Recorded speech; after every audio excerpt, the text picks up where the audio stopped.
what's up, slunts? Joker here. Today I wanted to talk about Star Wars Battlefront yet again. After we got the trailer and some new details last week, during the Star Wars celebration, I covered my reaction to the trailer and what we saw in that pretty extensively, and my opinions on how, whether it was in-game or in-engine footage. They were saying, it's in-engine footage, but then there was people like Level Cap, because he's a trusted resource. He's not in EA's pocket at all.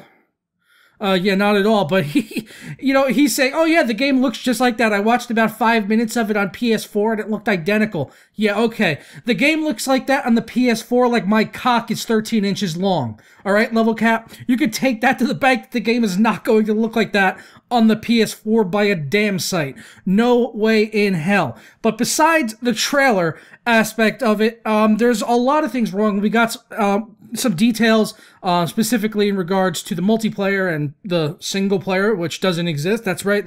There's no single player in Star Wars Battlefront at all. So if you were, anticipating getting an in-depth story set in the original trilogy era, and all that stuff, maybe seeing like Han Solo, Chewbacca, and Luke, and Leia, and Jabba, and all this stuff with a nice story, yeah, then you could just get fucked, because that's not happening.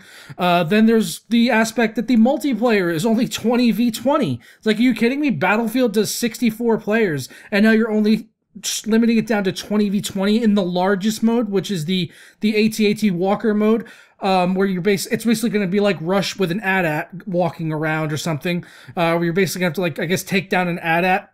I don't know. And those AT-ATs, by the way, not player controlled, something that I know I was looking forward to.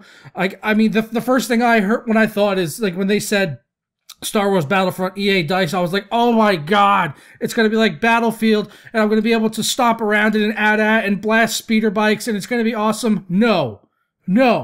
They just squashed our dreams. No AT-ATs. It's going to be a completely on-rails experience with the AT-ATs. You're going to have control of the guns, and according to the developers or EA, it's basically because they said, oh, it would be too hard to balance. I was like, how did they do it in the original Battlefront game? Surely they did it back then with some sort of success, and people were happy enough with the game. The game is still being played almost 10 years later. So obviously they did something right back then, but they can't figure out how the fuck to get it to work now in this modern era of gaming. So also adding to what is wrong with the multiplayer, also they've confirmed that there's no space battles. Are you serious?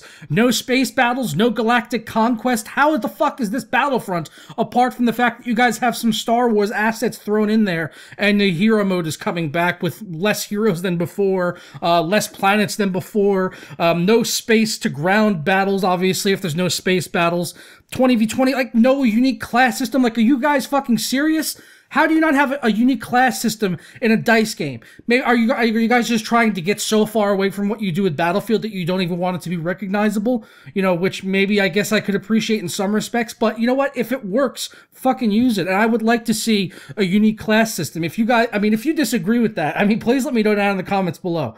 Maybe they'll pull it off. Maybe the game will be great. I don't know. We haven't seen one single frame of in-game footage, and that's how, enraging this is, that I haven't seen one frame of in-game footage, but we have a nice looking trailer, but all of these things that are wrong with the game right now as it is, before we've even seen a single frame of in-game footage. And I'm being such a big fan of previous DICE games and Battlefront and Star Wars in general. Like, are you shitting me? Like, I well up with tears in excitement when I think about The Force Awakens and the night when I go see that later this year. I cannot wait to see The Force Awakens. I'm such a die-hard Star Wars fan, and the fact that all of these things just sound so wrong just says to me, like, I don't know, is this game rushed? Are they making the wrong decisions? I don't know. And in regards to making the wrong decisions, I have to reference, there's a YouTube channel called The Know that has Adam Kovic and Bruce Green, who also do videos for Machinima. They're like Tech News Daily type, or Gaming News Daily or whatever, but they also do pretty much the same shtick over on this channel, The Know, and they did a video about why everyone is hating on Star Wars Battlefront, basically going to bat against people on the internet who are coming out and being upset about these aspects of the game that they have announced, all the stuff I discussed here today, and going as far as, to say things like they trust DICE's decision making, and that DICE has never made a bad game? Like, are you fucking serious? Have you seen Battlefield 4? Battlefield 4 is good now, okay? When it came out, it fucking sucked. And it only ever got better because a different developer stepped in. LA DICE had to step in and save DICE's ass with the game that they put out that was rushed a year early so that they could fucking make that fucking, you know, holiday schedule and coincide with Call of Duty and get a game out quick enough after Battlefield 3 to capitalize on that success. And no. DICE has never made a bad decision, right? Although if they're obviously letting EA drive the fucking truck and they're not taking any control there in that relationship, that would be my guess.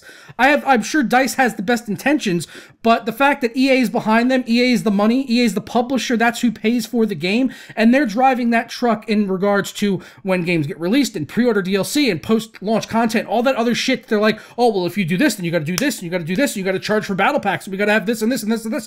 And this is just all the things that go wrong. And it's because EA has their meddling little fucking hands inside of our beautiful games like Battlefield that used to be such a great franchise. And I just want to see it get back to its glory days like we had with Bad Company 2 and even BF3, even though that did have a rocky launch. It wasn't anywhere near as bad as BF4. And I hope to fucking science that Battlefront is not that bad. Please don't let it be that bad. So one last thing I wanted to touch on today before we go ahead and wrap up the video is that this is really no surprise here, but even though we haven't seen a single frame of in-game footage and we, you know, have nothing but a list of bad details about the game, other than the fact that it's set in Star Wars, that's about the only good thing we know about it so far. Obviously, you could pre-order the game, and not just the game, but the Digital Deluxe Edition. Yay, EA! Woohoo! So let's take a look here on Origin and see what you get for your money. So obviously, $60, the standard for any game being released by EA, even though it doesn't have a single player attached to it. You know, they stripped that's stripped out. They've obviously want to focus on the multiplayer, which I could let go if the multiplayer is absolutely fucking top-notch. If you are putting out a multiplayer-only game for $60, that shit better be perfect with a capital motherfucking P. And I apologize to any new viewers if you don't, if you maybe, some people that came over because of Tech Talk and you don't like the way I'm speaking, I'm sorry. But I try to keep shit real on my channel. Hashtag shit gets real with Joker Productions. Get that shit trending. But back over to Origin. So standard edition, $60 for a multiplayer-only experience with only 40v40 and no unique classes and no space battles and no Galactic Conquest and any of that shit that we really wanted. So we've got that for $60. But if you go ahead and pump it up to $70, you can get the Digital Deluxe Edition. Woo! The Digital Deluxe Edition. Let's scroll down here, shall we?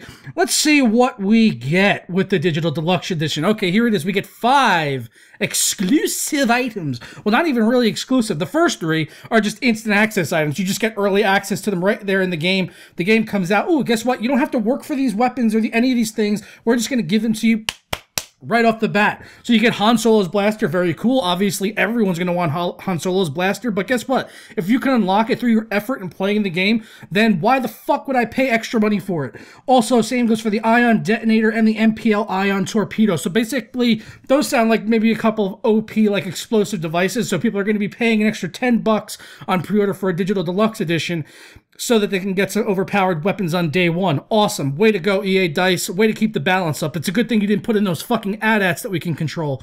And then to follow that up, we've got the Ion Shock and the Victory emote, because nothing says team play and competitive gaming like emotes. Yeah, I don't need a fucking emoji in my game. I don't need to fucking dance around. I don't need to dance around like a fucking Gungan every time I get a fucking kill. How about teamwork? How about PTFO? Play the objective, play as a team, play as a squad. Do what you gotta do to push the objective and win the game and play competitively. I don't need any of this fucking emote shit. You want to put it in there for fun, whatever. Don't expect me to pay an extra $10 so that I could do a special fucking victory dance every time I get a kill. But that's going to wrap it up for this video, guys. I hope you did enjoy it. Sorry if it was a little harsh for you, but you know what? Sometimes the truth hurts. And that's, like I said, going to wrap it up. Please stick a like on this video if you enjoyed it or if you learned something new. Subscribe if you're not already. And if you want to keep up to date with what I'm doing or follow me on social media and contribute ideas to future videos, you could do that on Facebook and Twitter at Joker Slunt. I'll catch you guys next time. Ta-ra!